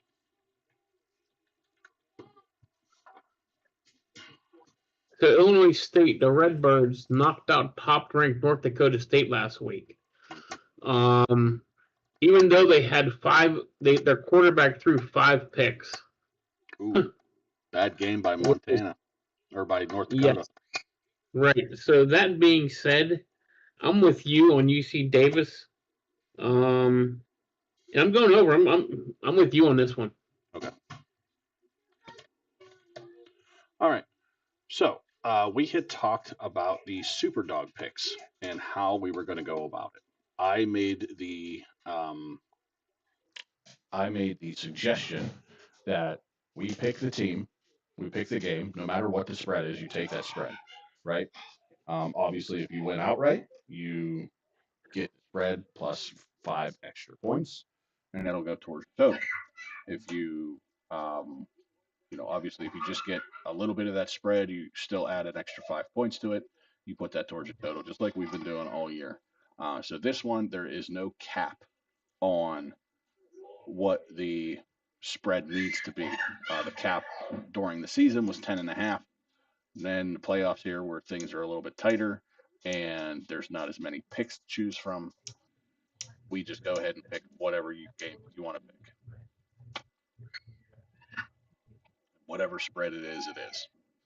So, Mike, do you have a team in mind? You can't take Austin and Montana. Can't take them. Right. I'm going to take Villanova. Villanova. And plus 12.5. Yeah. Mike is on Villanova.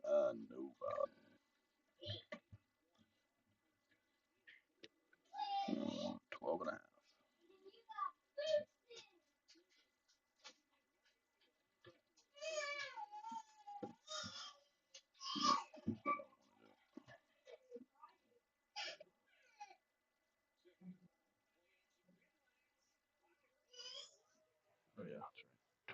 State.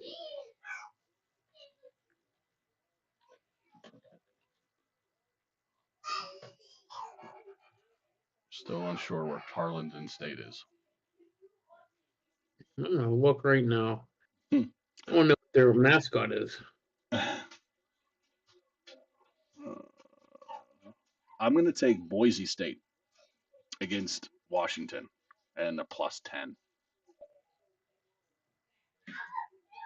They are from Stephenville, Texas. They are part of the Texas A&M University system. Oh, okay.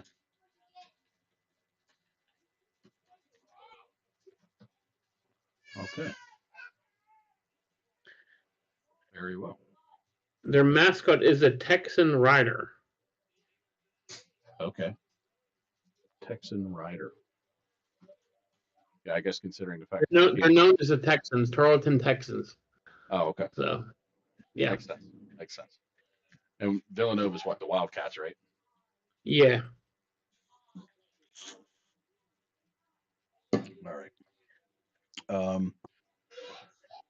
Well, that is the end of this part. I'm going to take a quick look at what we have coming up. So Tuesday, when we come back, are you going to be good for Tuesday? Yeah. You're going to be good for Tuesday? Yeah. If not, we're going to have to pick this Wednesday game, 2 Wednesday games. But if you're good for Tuesday, No, I think I'll be good for Tuesday. Yeah. So when we come on Tuesday, we're going to be picking not only the Thursday night game for the NFL, but we're also going to be picking we're going to be picking all of Wednesday, Thursday, and Friday. Okay. And Friday just so happens to be the start of the college football playoff, with the first round being number 9 Alabama against number 8 Oklahoma. Wow. And that's going to be on Friday as we're live. We might have to make a trip out to the Plum area and we do it live. Matter of fact, so when I was at the barber today, my barber said, "Hey, do you want these?" He has a couple microphones. Oh. Yeah, he's like, "Do you want these?" And he showed me. I mean, they're like the ones you're saying in all these podcasts. I said, "That's not a bad idea, maybe." For you, I would definitely say yeah. But since I have my setup and it sounds like you said, it sounds pretty clear and good, I'm good with what I got. Yeah. But wouldn't be a bad idea for you, especially considering the fact that we've had a couple of issues with your sound the last couple of times. So that is our slate for bowls. I'm gonna look real quick at the FCS, and none of them play until December 20th, so Saturday. So we'll be able to pick those 2 games on Friday. So we'll be okay with this. But the other game, the Wednesday, Thursday, Friday slate is going to be nice. Right. 2 games on Wednesday, 1 on Thursday, and 3 on Friday. So when I make the next, I'll make those. And then now we're gonna jump back into the NFL real quick, and I'm going to pick my defensive touchdown. Okay. And I have found it as soon as I turned the page back over, and I pretty much went right to it. It's almost like it was screaming at me, pick me, pick me. That is the San Francisco 49ers. Did you think I was going somewhere else? I did. Where'd you think I was going? I thought you might jump on the Seattle Seahawks defense against Phil Rivers. That is not a bad play, my friend. That is not a bad play at all. Yeah. That's, to me, that kind of almost seems like cherry picking, don't you think? It does. I mean, it does. You kind of say that Tennessee is also kind of cherry picking, but but it's a learning curve for Cam Ward. Yeah. Let me ask you something. Yeah. What's your thoughts on him so far? I mean, to be honest with you, He's a strong kid. Yeah.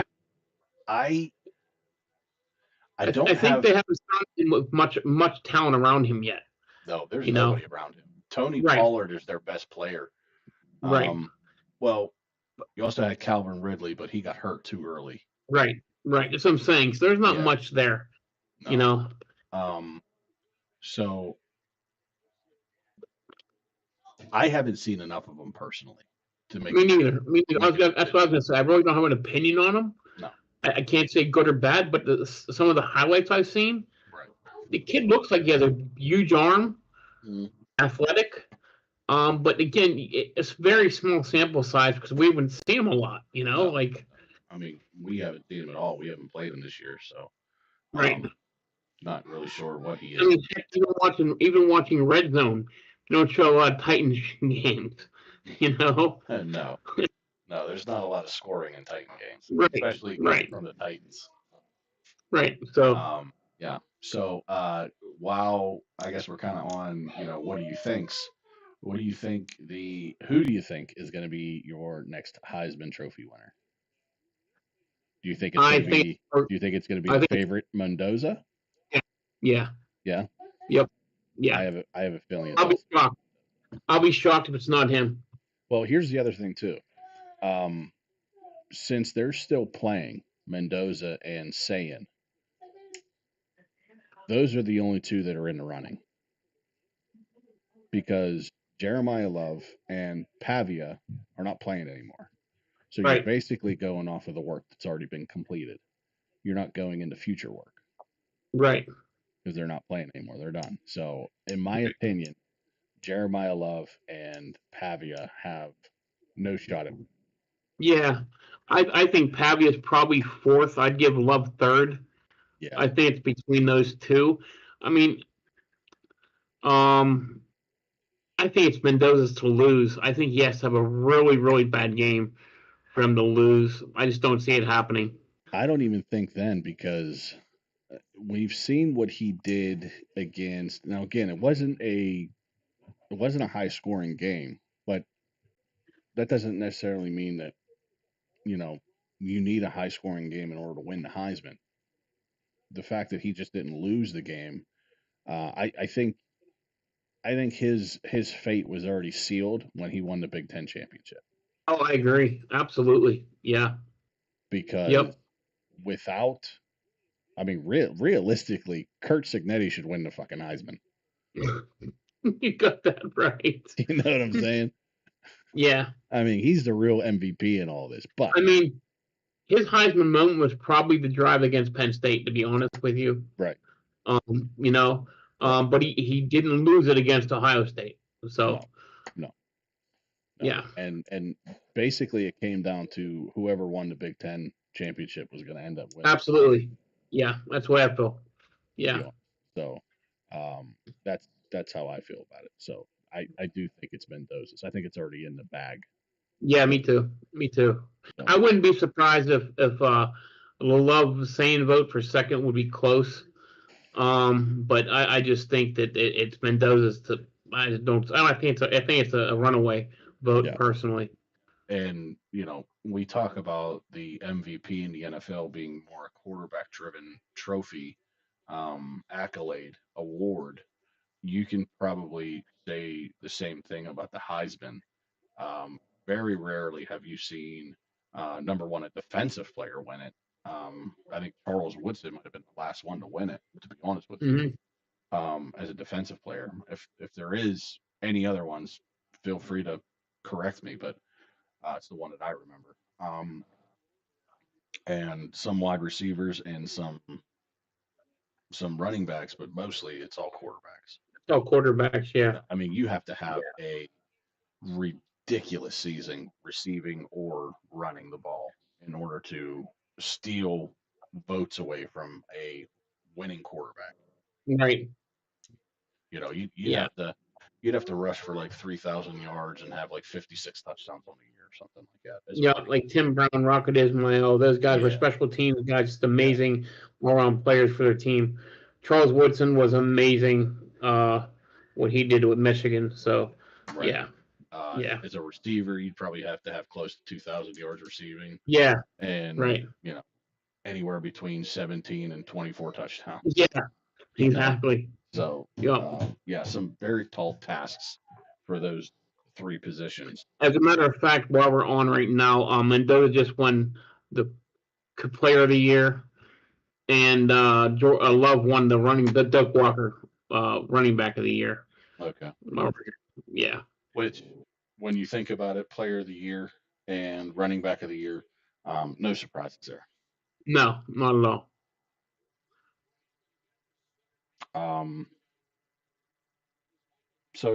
I think that is all we pretty much have for tonight and this weekend.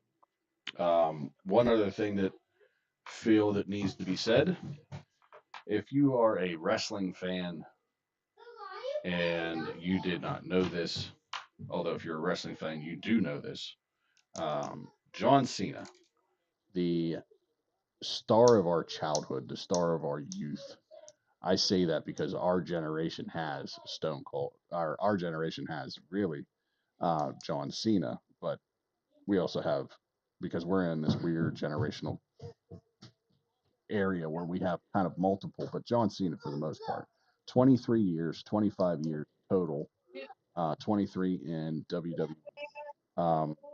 He is wrestling for the final time tomorrow night on Peacock.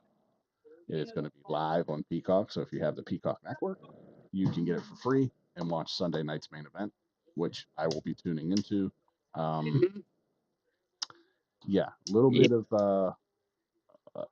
of a somber moment watching him ride off to the sunset. Good for him. He's also stated that this is not going to be like anybody else. He is done for good. He's not coming back in any way into a WWE ring. Maybe in a backstage capacity, but not in front of the camera no more. So this is your last chance. As he says, the last time is now, his moniker. So this is your last chance to go and catch John Cena wrestle his final match tomorrow. So something, like I said, I'll be tuning into. Will also be actually tomorrow's I was just informed tomorrow it starts at 4:00 or 4:30 between AEW and WWE. There will be nothing but wrestling on in that room in there because my mom and sister are fired up for it. We were just discussing. I read something today when I got home that WWE is still kind of on the. They don't know what they're going to do yet. Is it going to be the first match tomorrow night or the last? They don't know yet. There's no way possible that you do not put this one on last. That's what I said. There shouldn't even be a doubt. Shouldn't be a question. This should end the show. Not to mention, here's a little conspiracy theory here for you, okay? Why is it Sunday night's main event on Peacock? I'll tell you why. Right. There's no cap on time. Exactly. Yeah. So, I would expect some surprises. I would expect to see some very important people in the crowd when you start seeing it and the camera panning around. The WWE is going to make a show out of it, and John Cena wants this to be a catapult into the future, not a hey, thank you for the past. He wants it to be forward. So I would expect some things to come out of this, not from John Cena's standpoint, but from others. Let me ask you. You follow this a lot closer than I do. Were you shocked by the final opponent that they picked for him? I'd love to say yeah, but unfortunately, I heard these rumors back in February that Gunther was going to be his final opponent, which this is kind of like the moment where, in my opinion, this is the moment where Brock Lesnar beat The Undertaker at WrestleMania and beat his undefeated streak. Like the passing of the torch type thing? but to the wrong one, right? Right. What I'm saying is that Brock Lesnar didn't need the heat. He didn't need the catapult from ending the streak. He was still, I think, a part timer at that point. He wasn't back as a full timer. He was still kind of part time. So he didn't need that bump, that rub, that catapult into stardom. He was already there. Right. So that was kind of wasted, in my opinion, on somebody like him.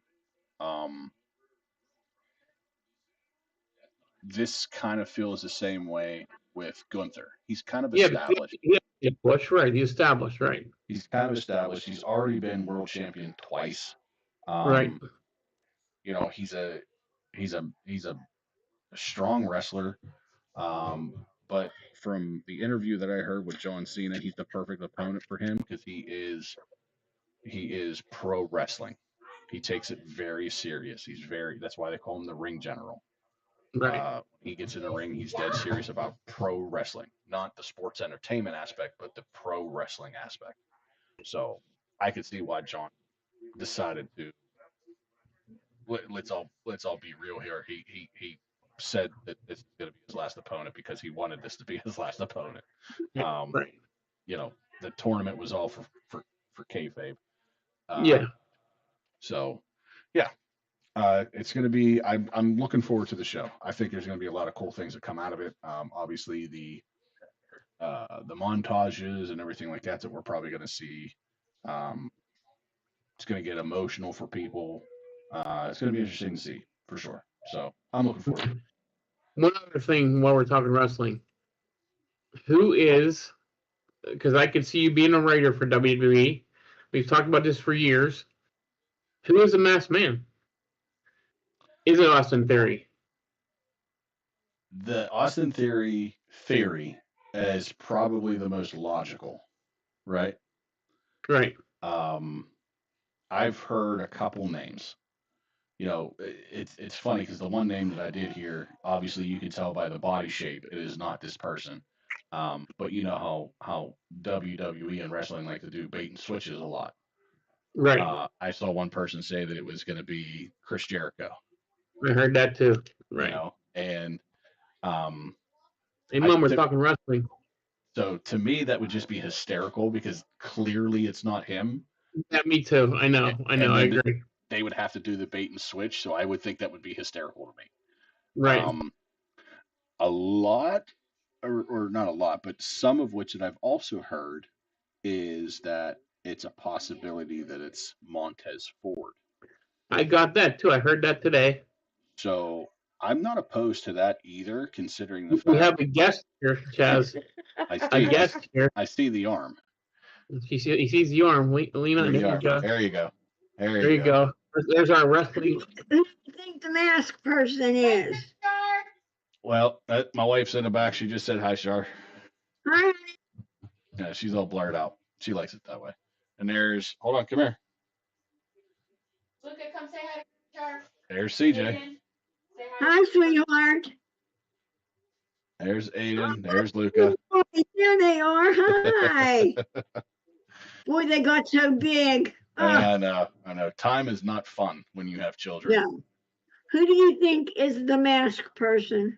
I would love it to be a complete swerve and somebody who we've never thought of. The easiest theory is that it's Austin Theory, and the kind of wild card is Montez Ford at the moment. And then to me, just something funny is Chris Jericho. I feel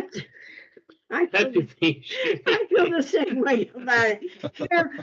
Another theory is there's a woman. I forget who they said the woman. Yeah, I heard that it was a possibility of it being a woman, but I can't remember. Yeah, I don't know. I'm putting in between the two, either Jericho or Jericho Theory. One or the other. Yeah. I could see it being Montez. There might be somebody totally different. Right. I could see it being Montez Ford because they've already they started this ball rolling with the Street Profits breaking up. And from the Street Profits. Oh, I don't like them. So. All right. So they've already started that ball with the Street Profits and kind of hinting at them breaking up. This could be that catalyst of Montez Ford coming out and being like, yeah, I'm not with him anymore. But I just don't understand if they're going to break the team apart and it's Street Profits, it would make more sense for them to go to singles, not back into another group or faction. Agree. Yeah, I totally agree. Yeah, that makes sense. So for that aspect, I don't think it's Montez Ford. Obviously, right. the clear and obvious indicator is the fact that Austin Theory is due back very, very soon, which probably him. It's probably the question is when do we get the reveal? Huh. So what she just read in the reel that the guy who dressed in black is going to team up with Roman Reigns, whoever it may be. Which I don't. Okay. Now, one other name I did hear, which was pretty ironic, and I could see them swerving this way, but because he's kind of like dead fish in the water right now, LA Knight. Now the guy's a little bit too skinny in the he was too bulky up here. Yeah, he's very bulky up top, but he's too skinny in the ass end. So that's why why I think it's more Theory than it is anybody. Right, me too, because his upper body to me looked just like him. So yeah. And LA is kind of thick all right around. Like he's got big legs. Right. So I don't think it's LA. If it was LA, I would think that they would be dropping hints during promos, and they would see him with black shoes on or something like that. You know what I mean? Good point. Yeah. He'd walk in wearing black pants and black shoes, or it's the winter time, so he's coming in with a black coat and black gloves. Like they would start trying to throw teases in there that this is the Masked Man. So I think unfortunately, I think LA Knight's in a bad spot because they just don't seem to be wanting to push him a little bit over the top. So I think he's kind of stuck in purgatory right now. I do too. That's why I think they kind of moved Jay and the Usos back together. That's exactly. That's exactly. Jay huge draw. Yeah. Well, not only that, but Jay, they were listening to the fact that people were starting to sour on Jay. And instead of trying to keep pushing him until they completely turned on him, they hurried up and put him back together and put him back in tag division so they can keep him relevant. One thing that's probably the one thing that you can say that Triple H did that Vince wouldn't have done. He would have rode that horse until it fell over and died. And then you're right. You would have kind of ruined him in a sense where it seems like Triple H has started to notice and hear it, and he was like, I'm going to hurry up and pivot before it's too late. Right. So kudos to him for that. But yeah, I still am holding out hope that is a completely different person that still connects, but we weren't thinking about. Right. Yeah, I'm. I remember back in it was probably the late 80s, early 90s, WCW. I mean, NWA used to do all this stuff, and it was either you absolutely knew who it was, or it was a total shock. Right. So, I'd kind of like to see something where we're like, oh, like, wow, we didn't see that coming. Yeah. But, it's tough to do right now in this day and age because everyone's like, look at the body, look at this, look at that. So, I mean, obviously, there's plus it has to make sense for the vision in the future too. Yeah. So I agree. When it comes down to it, that does make the most theoretical sense when you think about what the vision is, what they try to embody. So that's the most logical one. Yeah. Well. Yeah, but I'll be tuned in for that too. So. Agreed. So that is all I have for us tonight.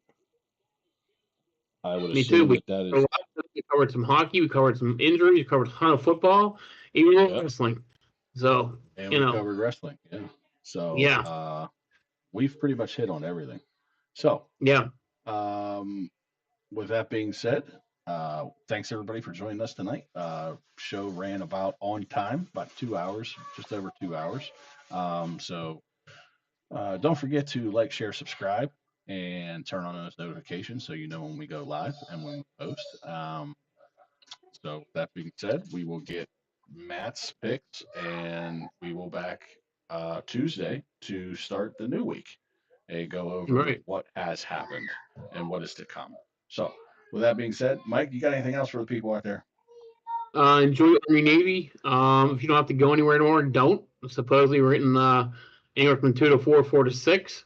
Yep. Enjoy your wrestling if you're a big wrestling fan. And enjoy the football weekend. And we go into Monday night with the Steelers, so we don't have to pour a hair on Sunday. No. We can wait till Monday. Exactly. So, stay of execution, so to speak. Yes. Yeah. So don't forget to go out and get your bread, milk, and eggs, and your toilet paper. Apparently, Snowmageddon is coming, and we need to take notice. They're going to scare everybody. Absolutely. Yep. So enjoy football. If you're into wrestling, enjoy that as well. And thank you, John Cena. Good night, everybody. Yes.